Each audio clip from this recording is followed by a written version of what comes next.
Continuamos com o resumo do livro do Dave Leonardo, Colocando a Vida em Ordem, 31 dias para organizar e transformar a sua vida. Nós estamos no dia 22, nada é de repente, e a leitura bíblica, Gálatas 6:9. Não nos cansemos de fazer o bem, pois no tempo próprio colheremos, se não desistirmos. São dois fatores chaves aqui. O primeiro deles é a questão de fazermos o bem o tempo todo. A segunda parte que fala é sobre constância, sobre não desistir, sobre permanecer. E sabe aquela coincidência santa? Nesse final de semana eu ouvi justamente uma palavra sobre permanecer na videira. E agora o Senhor vem confirmar através da leitura do dia 22 do livro, que fala muito sobre permanecer, sobre ser constante. E o próprio Dave traz exemplos da vida dele e de outras pessoas que ele se inspirou para continuar nessa caminhada.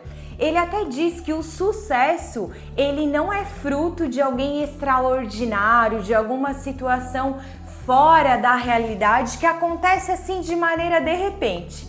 Eu até lembrei da expressão que o nosso pastor aqui de Criciúma, o Telmo, fala muito, que demora para Deus fazer de repente.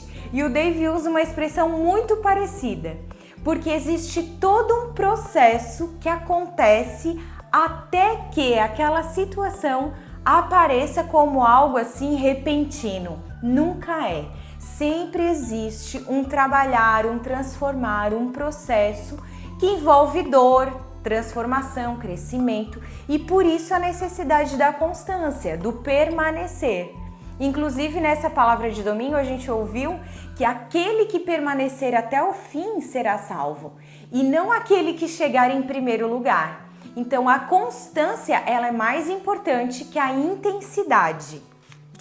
O Dave contou o exemplo que ele leu num livro de um jogador de beisebol que foi super elogiado por suas tacadas serem tão orgânicas, espontâneas, naturais. E aí o repórter perguntou para esse jogador como que ele era tão diferenciado, né? E essas tacadas eram tão espontâneas. E ele questionou assim, como assim espontâneas e naturais? Eu treino isso todos os dias, 600 vezes por dia. Então esse resultado que eu tenho é diferente porque eu me esforço muito para chegar lá, todos os dias. Existe um treinamento e é justamente a questão da constância. Ele também deu exemplo dele mesmo, né, que durante muitos anos, ele até citou em 2012, foi quando ele começou o ministério. E foi fruto assim de muita oração, jejum, madrugadas, e ele começou a postar os conteúdos e isso repercutia para 2, 3 mil pessoas. E aí, de repente, de novo, né, veio o estouro. E ele falou que esse de repente não foi por causa daquele vídeo, né? Aquele vídeo foi fruto de uma construção muito extensa, de muitos anos, de muito trabalhar, de muito negar. Ele também contou de um pastor que tinha um grupo de jovens, né, que ele liderava em Washington, e eram 200 jovens. E durante 5 anos esse pastor se esforçou muito para crescer o número de jovens, né? Ele fez um trabalho também espiritual, de oração, de cuidado desses jovens, né, de apacentar, mas não frutificava e ele não entendia por quê. Até que, de repente, um jornal que estava sem uma pauta naquele dia soube que a igrejinha lá, né, do interior estava cuidando de 200 jovens e chamou a atenção porque eles eram muito jovens, né? Então não era comum uma igreja de tantos jovens. E fizeram uma matéria. E daí no dia que estava prevista a publicação, ele foi correndo lá na seção de religiosos e se frustrou porque não tinha sido publicado. Foi quando ele foi até a capa do jornal e percebeu que a história era tão relevante que colocaram na capa. Então, de repente, ele passou de 200 para 400 jovens e no outro domingo 800 e depois continua a multiplicação. Mas as pessoas enxergam esse volume de agora.